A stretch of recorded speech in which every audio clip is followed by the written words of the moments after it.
AWS Polly is a powerful text-to-speech service from Amazon Web Services that converts written text into natural voiced speech. Text-to-speech, or TTS, tools like AWS Polly take any text you provide and generate audio that sounds like a real human voice.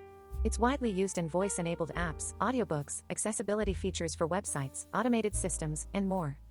We'll briefly show you how to generate with AWS Polly. First, go to the AWS Management Console and log in using your credentials.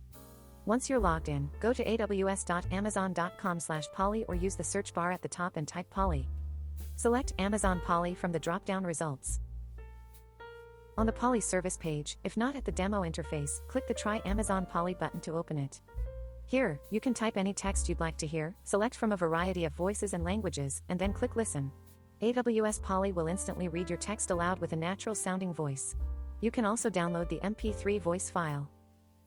If you want to learn more about AWS Polly and how to integrate it into your projects, check out the documentation linked in the description below. Thanks for watching Modernizing Tech Tips.